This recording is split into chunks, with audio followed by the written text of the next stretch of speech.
दोस्तों नमस्कार। दोस्तों मैं सतवीर दलाल अपने YouTube के भारत लिंक चैनल पर आपका स्वागत कर रहा हूं। दोस्तों आज हम जिस शख्सियत से रूबरू हो रहे हैं वो कुश्ती जगत की एक जानी मानी शख्सियत है और सिर्फ हरियाणा कुश्ती संघ के अध्यक्ष ही नहीं है बल्कि तमिलनाडु एसोसिएशन के भी अध्यक्ष हैं, बीच रेसलिंग एसोसिएशन के भी अध्यक्ष हैं और कुश्ती से इतनी गहराई से जुड़े हुए हैं कि कुश्ती प्रेमी हर आदमी उनके नाम से वाकिफ है। तो आइए आज हम सबसे पहले तो उनका स्वागत करते हैं अपने चैनल के ऊपर। तो ये हैं हमारे रोहतास नानर जी। रोहतास नानर जी, आपका हम भारत लिंक चैनल पर सर स्वागत करते हैं। मैं आपके सभी व्यूअर्स का शुक्रिया अदा और धन्यवाद करता हूं। जी जी जी जो आपके साथ जुड़े हुए हैं जी और आपकी टीम यहाँ आई जी, उसका भी स्वागत है जी। सर थोड़ा सा तो हम जानना चाहेंगे कि आपने कुश्ती के लिए जो इतना कुछ किया है, हालांकि कबड्डी के लिए भी आपने कुछ किया था लेकिन कुश्ती के लिए आपने इतना कुछ किया है कि हरियाणा कुश्ती एसोसिएशन के भी आप प्रधान हैं, तमिलनाडु कुश्ती एसोसिएशन के भी आप प्रधान हैं और बीच रेसलिंग एसोसिएशन के भी प्रधान हैं। तो आपकी जो समर्पण है, आपकी डेडिकेशन है, कुश्ती की तरफ इतनी ज़्यादा क्यों है? नहीं, सबसे पहले तो मैं एक बात क्लियर कर दूं जी कि कोई भी संस्था हो दो राज्यों का प्रधान नहीं हो सकता। मैं तमिलनाडु का अब नहीं था, 2000 से लेकर 2004 तक था। अच्छा, ठीक है। और मैं हरियाणा का हूँ पिछले 2 साल से। जी जी, बहुत बढ़िया। लेकिन सर आप हरियाणा और बीच रेसलिंग एक अलग गेम है, उसका मैं ऑल इंडिया कमेटी का चेयरमैन हूँ। जी, बहुत बढ़िया सर। अच्छा सर, थोड़ा आपने बीच रेसलिंग का नाम लिया है तो थोड़ा सा मैं पूछना चाहूंगा, बीच रेसलिंग में जो मेन कुश्ती हमारे बच्चे करते हैं उसमें क्या कोई फर्क है क्या? अब बीच रेसलिंग एक्चुअली यूरोपियन कंट्रियों में तो इतनी फेमस है, इसका वर्ल्ड कप भी होता है और 2024 के पेरिस ओलंपिक में इसका डेमो भी है और 28 में ये रेगुलर गेम होने जा रहा है। जी जी, बहुत बढ़िया सर। और भारत के लिए बड़े सौभाग्य की बात है कि हमारे 8 बच्चे ओलंपिक में जाने के योग्य रहेंगे बीच रेसलिंग के माध्यम से भी। इस कुश्ती में बस फर्क इतना ही है कि ये बीच पर खेली जाती है, बीच की मिट्टी का फर्क है। बाकी तो हमारे यहाँ दंगल होते हैं वो भी मिट्टी में होते हैं। ये बस बीच की मिट्टी जो अलग होती है और ये अपनी रेतीली मिट्टी अलग होती है। बहुत बढ़िया सर, बहुत बढ़िया। अच्छा सर, थोड़ा सा अब हमें कुश्ती मेन जो कुश्ती उसके ऊपर आते हैं, हरियाणा के ऊपर हम आना चाहेंगे। आप हरियाणा कुश्ती संघ के अध्यक्ष भी, लेकिन आजकल सर हरियाणा के अंदर काफी झगड़ा चला हुआ है कुश्ती के अंदर। तो ये झगड़ा क्या है सर, ये समझ में नहीं आता कि इसमें कौन दोषी है कौन निर्दोष है। थोड़ा सा आप बताएंगे कि इसमें सरकार में और पहलवानों के अंदर जो टकराव है या फिर जो नई एसोसिएशन बनी उसमें टकराव है, वो वजह क्या है सर सारी? देखो, हरियाणा अमेचर रेसलिंग एसोसिएशन में तो कोई टकराव है ही नहीं। ठीक है, एक ही बॉडी है और उसका मैं अध्यक्ष हूँ। जी, जो भारतीय कुश्ती संघ की जो डॉग कमेटी है उससे मैं मान्यता प्राप्त हूँ। जी जी जी। और अभी 17-18 को हमने ट्रायल करवाए हैं स्टेट के, टीम जयपुर में खेलने जाएगी। जी, बहुत बढ़िया सर। ये थोड़ा जंतर मंतर पर ये जो पहलवानों ने धरना वगैरह दिया था, कुछ आरोप भी लगाए थे, जो ब्रजभूषण जी इसके अध्यक्ष हुआ करते भारतीय कुश्ती संघ के, तो वो झगड़ा क्या था सर? और वो आरोप जो था उन आपके हिसाब से क्या था? वो उस झगड़े पे मैं क्या प्रकाश डालूंगा, पूरे देश को पता है। जी जी जी, सोशल मीडिया के माध्यम से भी और न्यूज मीडिया के माध्यम से भी जो बच्चों ने आरोप लगाए थे वो आज भी कोर्ट में लंबित है। जी, तो उसका सही जवाब तो न्यायालय ही दे पाएगा जी। अब क्या सही है और क्या गलत है। लेकिन ये जरूर है, बच्चे उस समय ही नहीं, आज भी उस बात से परेशान है और आज भी उस बात के लिए प्रोटेस्ट कर रहे हैं। जी सर, ब्रजभूषण जी भारतीय कुश्ती संघ के वो अध्यक्ष हुआ करते और उनकी रिटायरमेंट भी थी, लेकिन अब जो टकराव चल रहा है ब्रजभूषण जी में और सरकार में, तो उसके बारे में थोड़ा बताएंगे कि ये क्यों चल रहा है और कैसे चल रहा है? देखो, वैसे तो मेरा कुछ कहने से पहले ही ब्रजभूषण ने खुद कह दिया है कि भाई मैं कुश्ती से संन्यास ले चुका हूँ। ठीक है। फिर भी वो डायरेक्टली इनडायरेक्टली कहीं जुड़े हुए हैं और ये पोस्टरों के माध्यम से देखा गया है, सबके संज्ञान में आया है, मीडिया के संज्ञान में और देश के संज्ञान में। अगर दबदबा है, दबदबा रहेगा। तो यहाँ तो कोई भारत के पहलवान तो और हरियाणा के खास करके तो कोई दबदबा मान नहीं रहे। ठीक है। रही बात उनके दबदबे की, तो भारत सरकार उसका जवाब देगी। वो भारत सरकार के लिए दबदबा दिखा रहे हैं, हमारे को तो दबदबा यहाँ दिखाने की कोई जरूरत नहीं है। ठीक है। पहलवानी में क्या दबदबा, जब वो अध्यक्ष थे तो उन्होंने बच्चों के लिए अच्छा किया बुरा किया वो बच्चे बताएंगे या वो बताएंगे। ठीक है। अच्छा सर, देखो हिंदुस्तान के अंदर लोकतंत्र है और जो अभी चुनाव हुए थे भारतीय संघ के, वो एक लोकतांत्रिक तरीके से हुए थे, तो फिर सरकार ने उसको क्यों नहीं माना, या फिर सरकार को ऐसा उसमें क्या नजर आया है कि सरकार ने उस कमेटी को ही भंग कर दिया? देखो, यहाँ ये सवाल आपका ठीक है, लेकिन मैं इसके बारे में एक संक्षेप में जवाब देना चाहूंगा। अब भारत सरकार की किसी संस्था को नाजायज भंग करने की या उस पर अपना अधिकार जताने की मंशा अगर होती तो ये चुनाव नहीं होते। भारत सरकार ने ही ये चुनाव करवाए थे। जी जी जी। उससे पहले 1 साल ये संस्था भंग रही, और फिर भाई इस संस्था के चुनाव भी भारत सरकार ने ही कराए। ठीक है। लेकिन जो डर या जो जिस तरह की अनियमितता पहले थी वही दोबारा फिर नजर आई। वही नॉन डेमोक्रेटिक, अनएथिकल और अनियमितता के कारण भारत सरकार ने संज्ञान लिया और इमीडिएट उसको सस्पेंड किया।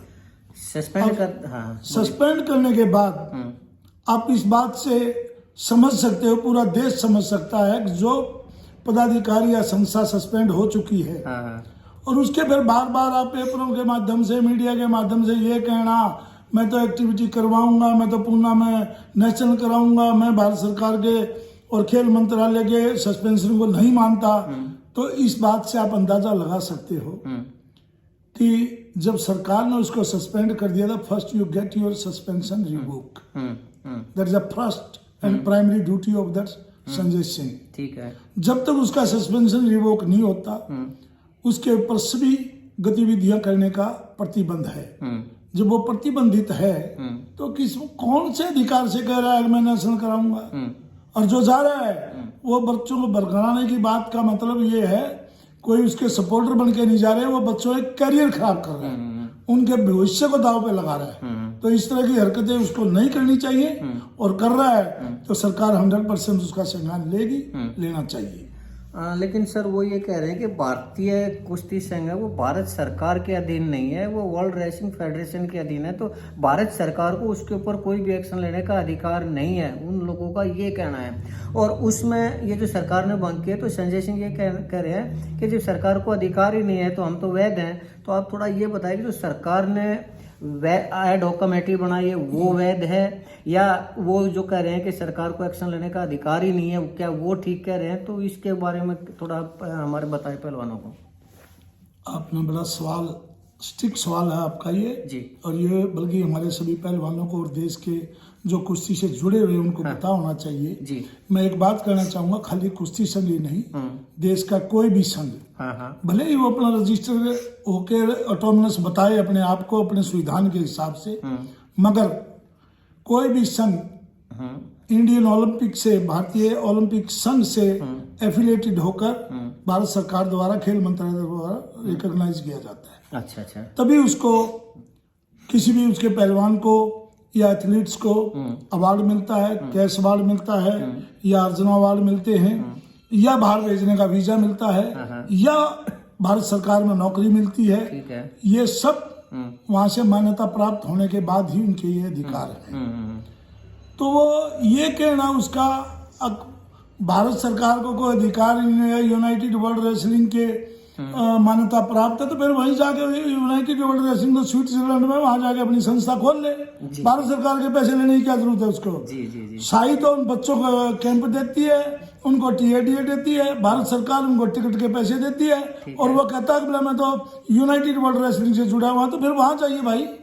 यहाँ किस बात का अधिकार दिखा रहे हो अपने हिंदुस्तान में? हिंदुस्तान में तो कोई भी संस्था है, कोई भी व्यक्ति है, चाहे वो इंडिविजुअल है, चाहे संस्था से जुड़ा हुआ है, लैंड ऑफ द लॉ, संविधान भारत का, और भारत सरकार को मान के ही चलना पड़ेगा। ठीक है। चाहे आप किसी भी लेवल पे रजिस्टर हो, उससे कोई मतलब नहीं है, आपको उसके नियमित कार्य करना पड़ेगा। अगर उससे बाहर जाके काम करते हो तो सरकार को हर अधिकार है, आपको क्या किसी भी संस्था को भंग करने का अधिकार है। सर अब आपकी नेशनल चैंपियनशिप होने जा रही है, वो ये कह रहे हैं कि हमारी वैध है, बच्चों को यहाँ आना पड़ेगा। आपकी जो संस्था है वो ये कह रही है कि वो अवैध है, हमारी वैध है, बच्चों को यहाँ आना पड़ेगा। तो सवाल ये है कि बच्चे जाएं तो कहाँ जाएं? देखो बच्चे बड़े, मैं एक आपको बात बताना चाहूंगा, ये गलतफहमी पैदा करी जा रही है मीडिया के माध्यम से। मीडिया भाइयों को भी मैं ये रिक्वेस्ट करना चाहूंगा, अब जिस तरह किसी भी खेल के लिए कोच और अखाड़ा रीढ़ की हड्डी होते हैं, ठीक उसी तरह भारत सरकार भी रीढ़ की हड्डी होती है, ठीक है। क्योंकि उन्हीं के द्वारा प्रोत्साहित किया जाता है, वहीं इंफ्रास्ट्रक्चर देते हैं, फंडिंग देते हैं। बिल्कुल बिल्कुल। और तीसरा पिलर, अगर किसी गेम को पिलर चलाने वाला है किसी गेम को, वो है मीडिया। ठीक है। तो भारत के मीडिया को भी ये सोचना चाहिए और देखना चाहिए। अब जब भारत सरकार ने एक डायरेक्टिव निकाल दिया खेल मंत्रालय ने, अब भाई पूना में जो प्रतियोगिता हो रही है वो उसको नेशनल चैंपियनशिप बोल रहे हैं, पर चलो दंगल कोई भी करा सकता है, वो वहां हो रही है, उस सर्टिफिकेट की कोई मान्यता नहीं है। ना स्कूल लेवल पे ना कॉलेज लेवल पे कोई स्कॉलर मिलेगा, ना ही भारत सरकार में कोई नौकरी मिलेगी क्योंकि वो सर्टिफिकेट मान्य नहीं है, और ना ही कोई अवार्ड मिलेगा। तो इससे ज्यादा क्लियर पिक्चर कोई हो नहीं सकती। और उसके अलावा मैं एक चीज और कहना चाहूंगा, कल मैंने 17-18 के स्टेट के ट्रायल थे जयपुर टीम जाने के लिए। जी। बच्चों ने ही इस बात को प्रूव कर दिया है कौन सी प्रतियोगिता जीनियन है और अधिकृत है। जी। क्योंकि वहां 482 लड़कों ने ट्रायल दिए हैं। ये मैं नहीं कह रहा, ऑन रिकॉर्ड मेरी टाई को बोल रही है। इतने बच्चे सीनियर नेशनल में होते हैं जितने वहां ट्रायल दे रहे थे हरियाणा सरकार, हरियाणा राज्य की ओर से। तो वो 2 दिन में जितने बच्चों ने ट्रायल दिए हैं वो नेशनल की तरह, मतलब उससे भी बड़ा कंपटीशन है। कल रात को 12 बजे बंद हुए हैं। ठीक है। तो ये किसी बच्चे को मन में बहम नहीं है, बहम पैदा किया जा रहा है, बरगलाया जा रहा है, फैलाया जा रहा है। नहीं तो पूना में जाने में कोई भी बच्चा जाने में इच्छुक नहीं है। ठीक है। वो उनके स्टेट के पदाधिकारियों द्वारा जो ब्रजभूषण से जुड़े हुए हैं या संजय सिंह से जुड़े हुए हैं, वही वहां जाने का प्रयास कर रहे हैं। मैं तो एक बात कहना चाहूंगा, किसी बच्चे को, किसी पहलवान भाई को, वो किसी भी राज्य के हैं, चाहे हमारे राज्य के हैं, उनको एक बात समझनी चाहिए। अब जब सरकार ने उसको मान्य कर रखा है, तो कल ने कोई खिलाड़ी वहां जाता है और भारत सरकार ने अगर संज्ञान लेके उन बच्चों को अगर बैन कर दिया, तो क्या संजय सिंह उनके कैरियर को बचा देगा? कितनी बड़ी, मतलब एक बच्चों के भविष्य के साथ खिलवाड़ कर रहा है वो। अरे भाई, प्रधान बना था, प्रधान की तरह कार्य करे। जी। झूठ सच बोलने की क्या जरूरत है? मेरे मान्यता है, मैं भारत सरकार को नहीं मानता, मैं खेल मंत्रालय के आदेश को नहीं मानता। आप नहीं मानते तो क्या है, आपने मानना पड़ेगा, ये लैंड ऑफ लॉ है। अब इसको कहने से, आपके कहने से कोई थोड़ी काम चल जाएगा। फिर अगर ऐसी बात है तो कल टीम क्यों नहीं भेज के दिखाई? 10 जनवरी से लेकर 14 जनवरी तक टीम गई हुई थी इंटरनेशनल के लिए, क्यों नहीं भेजी आपने? फिर क्यों भारत सरकार के द्वारा गई टीम? अच्छा। और आगे भी जितनी टीमें जाएंगी भारत सरकार के द्वारा ही जाएगी, कोई भी टीम नहीं जा सकती किसी भी संस्था द्वारा। जी, जब तक भारत सरकार नहीं चाहेगी। सर कल तो भारत सरकार हमेशा सही काम के लिए बढ़ावा देती है, संस्थाओं को गलत काम के लिए देना भी नहीं चाहिए और दे भी नहीं। जी। अच्छा सर, कल को सुप्रीम कोर्ट से मान ली उनकी कमेटी के पक्ष में फैसला आता है तो क्या होगा?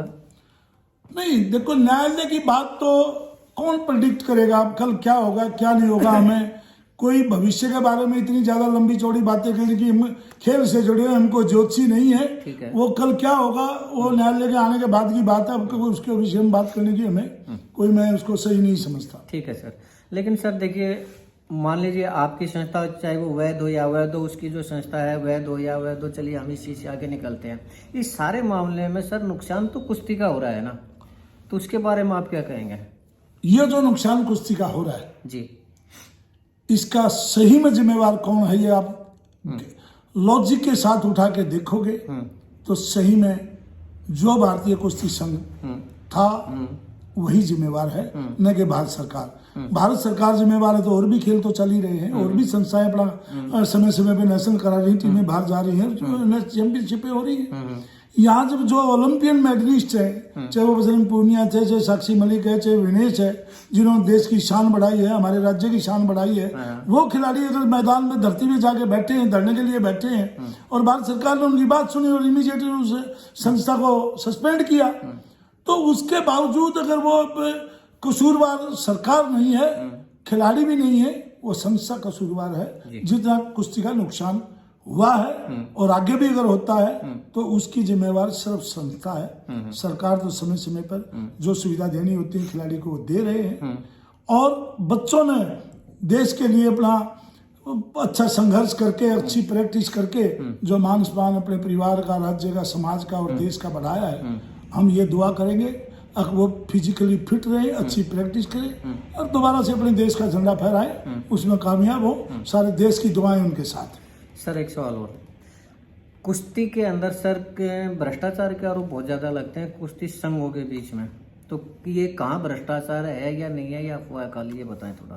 देखो, भ्रष्टाचार एक ऐसा शब्द है हाँ कि ये संस्थाओं में ही नहीं और कुश्ती में ही नहीं, हर संस्था पे या हर पॉलिटिकल पार्टी पे ये सब चीजें, भ्रष्टाचार को आप डिफाइन करना बहुत ही एक कठिन सवाल है और इसका जवाब मैं क्या दे पाऊंगा। भ्रष्टाचार तो एक अपने आप में ऐसा शब्द है। जी जी जी। अब हम कई बार बोलने में भी भ्रष्टाचार बना कर देते हैं, अपने कार्यशैली में भी भ्रष्टाचार करते हैं, तो इस चीज का मैं कोई ठीक से उत्तर आपको नहीं दे पाऊंगा। जी चलिए ठीक है। अच्छा सर, अब व्यक्तिगत रूप से आते हैं आपके ऊपर। जो दूसरे जनरल सेक्रेटरी है और हैं वो कह रहे हैं कि रोहतास नांदल जी को हरियाणा कुश्ती संघ के प्रधान पद से हटा दिया गया है। आप ये कह रहे हैं कि आप इसके प्रधान और उनको हटाने का अधिकार नहीं है, तो ये स्थिति स्पष्ट करें सर थोड़ी। ये स्थिति मैं स्पष्ट आपको बताना चाहूंगा जी।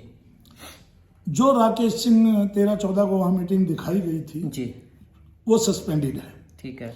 और पिछले 1 साल से वो संघ के विरुद्ध गतिविधियों में हिस्सा ले रहा था, इसलिए उसको कई बार समझाया भी गया, नहीं माना तो हमने उसको सस्पेंड कर दिया। ठीक है। सस्पेंड के बाद एक स्पेशल अपील कमेटी के सामने उसने जो भी तथ्य पहुंचाए नहीं पहुंचाए, उस कमेटी ने निर्णय लिया और उन्होंने अपनी फाइंडिंग दी और 17 तारीख को हमने सोनीपत में मीटिंग करके उसको सिरे से बर्खास्त कर दिया और सारे हाउस की सहमति से बर्खास्त किया। नंबर 1। मगर मैं सबसे पहले उनके बनाने ना बनाने की एक बात आपको बताना चाहूंगा, आपके दर्शकों को और कुश्ती जगत के प्रेमियों को। जी जी जी। जो राकेश बातें कह रहा है, सबसे पहली बात तो उसको मीटिंग बुलाने का अधिकार नहीं है। ठीक है। और पहली बात तो सस्पेंडेड है। इवन कोई संस्था का सेक्रेटरी वैसे भी बगैर सस्पेंडेड हो किसी भी गेम का, वो बुलाए तो प्रधान के कंसेंट के बगैर कोई मीटिंग कॉल कर नहीं सकता। This is a land of registered society. Number 1। जी जी जी। नंबर 2, उसने मीटिंग बुलाई और उसकी मीटिंग को मॉनिटर करने के लिए भारतीय कुश्ती संघ का कोषाध्यक्ष सतपाल देसवाल जी और दर्शन लाल जी दोनों आए जी। जबकि पूरे देश को पता है भारतीय कुश्ती संघ और उसके पदाधिकारी सब सस्पेंडेड है, तो किस कैपेसिटी में वो वहां आए, कौन से अधिकार से उन्होंने ये अदल बदल दिखाई? ठीक है। और कोई अधिकार उनको था ही नहीं। First he should understand whether he is authorized for that or not, whether he is eligible or not. First he should get his revocation because he is a suspended कोषाध्यक्ष। तो उसको क्या अधिकार है वो किसी को हटाने को? मेरे को क्या हटाएगा? वो खुद ही सस्पेंडेड है, पहले अपना सस्पेंशन तो बचा ले। चलिए सर, ये झगड़ा कब तक चलता रहेगा ये बताइए आप, और इसके समाधान का क्या वो है? देखो, अब कोई भी सिर्फ आदमी, भारत सरकार ने बहुत टाइम दिया है, उनको 1 साल तक का टाइम दिया है, चाहे समझने का, सुधरने का या जो भी रास्ते की बातें करने का। अब वो नहीं भी समझेंगे तो भारत सरकार उसका हर लेवल पे संज्ञान ले रही है और मेरा ये मानना है बॉडी ही बर्खास्त नहीं होगी, ये पदाधिकारी ही बर्खास्त नहीं होंगे, ये टोटल बॉडी ही डिसॉल्व की जाएगी। करनी चाहिए भारत सरकार को और नए सिरे से नए आदमियों को ले जो अंधभक्त नहीं है, जो जिनके यहाँ कुश्ती है नहीं 1% भी, और वो पदाधिकारी बना रखे। क्या मतलब है? देश में कुश्ती तो 5-6 स्टेटों में है जहाँ कुश्ती है, जहां तक आज तक मेडल आए हैं भारत की, और इसमें 20-25 ऐसे पदाधिकारी हैं पिछले 20-20 साल से जिनका कुश्ती से कोई लेना देना नहीं। आज तक 20 साल में एक पहलवान पैदा नहीं कर सके वो अपने राज्य में, तो काहे के वो पदाधिकारी हैं? चाहे वो ऐसे मैं आपको 15 राज्य दिखा दूंगा जिनका एक भी पहलवान नेशनल में पहले फर्स्ट 14 में भी नहीं आता, तो फिर किस बात के लिए वो सिर्फ वोट गिरने आते और वोट गिर के वापस चले जाते। कोई मतलब नहीं है अपने राज्य में पहलवानी को बढ़ावा देने के लिए। तो ऐसे संघों को बर्खास्त किया जाए सिरे से और भारतीय कुश्ती संघ को भी बर्खास्त किया जाए और नए सिरे से चुनाव करा के और अच्छे पदाधिकारी बने, चाहे वो किसी भी राज्य के हों, लेकिन देश की कुश्ती को आगे लेके जाएं और सही नियमित ढंग से उसका कार्यक्रम करें, जिससे पहलवानों को कुश्ती लड़ने का समय मिले, न कि झगड़े करने का समय मिले। बहुत बढ़िया सर। कल को दोनों संस्थाओं के मिलन का कोई वो है कि अगर ये मिल जाए तो कम से कम कुश्ती का तो नुकसान ना हो? कौन सी संस्थाएं? एक तो जैसे ये वर्तमान में चुनी हुई संस्था है जिनको ब्रजभूषण जी का आदेश आशीर्वाद मानते हैं, संजय प्रधान जी वाली, और या फिर एक दूसरी आप वाली जो सरकार ने बनाई है एडो कमेटी वाली, या फिर सरकार का और उस कमेटी का अगर कोई वो समझौता या इस तरह का वो हो जाता है तो क्या इससे कुश्ती का फायदा नहीं होगा? देखिए, मैं एक बात कहना चाहूँगा जी। भारत सरकार की जो आज सरकार है, जी भारतीय जनता पार्टी की, जी जी जी माननीय प्रधानमंत्री जी का जी इतना बड़ा विजन है। जी वो देश को वर्ल्ड के अंदर एक ऐसे नक्शे पे लेके जाना चाहते हैं। तो उनके पास ये संस्थाओं के बारे में ये पता नहीं, एक नहीं हजारों संस्थाएं होंगी ऐसी, और इतने सक्षम और कैपेबल और इंटेलिजेंट, क्योंकि वो खेलों से जुड़े हुए हैं। वो क्रिकेट बोर्ड के अध्यक्ष भी रहे हैं। जी जी जी श्री अनुराग ठाकुर जी ऐसे सुलझे हुए व्यक्तित्व के धनी हैं। अब उन्होंने जब से वो खेल का भार संभाल रहे हैं तो बच्चों को बढ़ावा ही बढ़ावा मिला है। तो वो किसी संस्था को जानबूझ के भंग नहीं करना चाहते, जानबूझ के सस्पेंड नहीं करना चाहते, लेकिन कोई अनियमितता अपनाएगा, नॉन डेमोक्रेटिक वे में जाएगा, अनएथिकल जाएगा, तो फिर वो उनका अधिकार है और उनको करना चाहिए उस विषय में पूरा संज्ञान लेके और सही करना चाहिए। वो करते रहेंगे, करेंगे।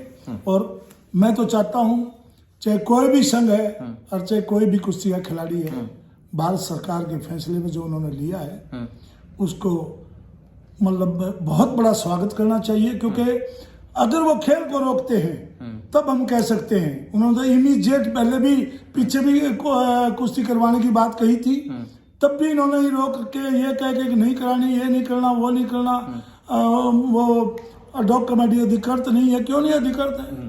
जब वो सब गतिविधियों को देख रहे हैं तो they can conduct the championship also and we should all should go participate and support it. तो जो जयपुर में हो रही है वो इस बात का प्रमाण है कि सरकार बच्चों के फायदे के लिए और हक के लिए सोच रही है, न कि उनकी किसी गतिविधियों को या चैंपियनशिपों को रोकने के लिए सोच रही है। सर आखिरी सवाल आपसे, कुश्ती के साथ हरियाणा और राज्यों से ज्यादा जुड़ा हुआ है, तो मैं ये पूछना चाहता हूँ कि हरियाणा के पहलवानों से और जो भी देश का पहलवान कुश्ती से जुड़ा हुआ है, इन एसोसिएशन के साथ जुड़ा हुआ, आप उसके लिए क्या संदेश देना चाहेंगे? देखो, वैसे तो हरियाणा कुश्ती का हब है जी। पिछले कई सालों से बहुत ज्यादा, जिस तरह सुशील कुमार, योगेश्वर दत्त जो दो बार ओलंपिक में गए हैं, उनकी वजह से बच्चों को बहुत बड़ी प्रेरणा मिली है जी। और जिस तरह विनेश ने वर्ल्ड चैंपियनशिप लड़की बनी, ओलंपिक में पहली और आखिरी मैं कह सकता हूं जो मेडल लेके आई है, वो भी हरियाणा से ही बिलोंग करती है। साक्षी मलिक, बजरंग पूनिया भी हरियाणा से ही बिलोंग करता है। तो ये सारे नए बच्चों के लिए प्रेरणा स्रोत है। और हमारे पेरेंट्स भी बच्चों को बढ़ावा देने में या उनके साथ जाके उनके लिए अच्छी डाइट के इंतजाम करने में सक्षम भी है और कर भी रहे हैं। तो कुश्ती हरियाणा की जन्म से ही ये समझ लो, कुश्ती और कबड्डी का तो प्लेयर पैदा ही होता है हरियाणा के, खास करके परिवारों में जो जाटों के परिवार हैं। और उसके अलावा दूसरी, ये कोई पर्टिकुलर नहीं है भाई एक ही कौम का गेम है, ये तो पूरे देश का गेम है। और बच्चे और दूसरे सेक्शनों से, दूसरी सोसाइटी से भी आगे आए हैं और वो उन्होंने भी अर्जुन अवार्ड लिए हैं। जी जी जी जी, बहुत बढ़िया सर। तो दोस्तों ये थे रोहतास नानर जी, हरियाणा कुश्ती एसोसिएशन के जो कुश्ती संघ के अध्यक्ष हैं। आपने इनके विचार सुने और आपने समझा कि एक मामला क्या है और आपने इतना टाइम दिया, उसके लिए आपका भी धन्यवाद करेंगे। और रोहतास नानर जी का भी धन्यवाद करेंगे कि जिन्होंने अपने इतने कीमती समय में से भारत लिंक के दर्शकों के लिए समय निकाला। इसके लिए हम इनका भी धन्यवाद करते हैं। दोस्तों आपका भी धन्यवाद करते हैं। और अगर आपको हमारा ये प्रयास अच्छा लगा तो हम आपसे प्रार्थना करना चाहेंगे कि आप हमारे चैनल को लाइक करें, शेयर करें और दोस्तों सब्सक्राइब जरूर करें। इसी के साथ ही हम रोहतास नानर जी का भी और अपने भारत लिंक के दर्शकों का भी धन्यवाद करते हैं। बहुत बहुत धन्यवाद। नमस्कार, जय हिंद।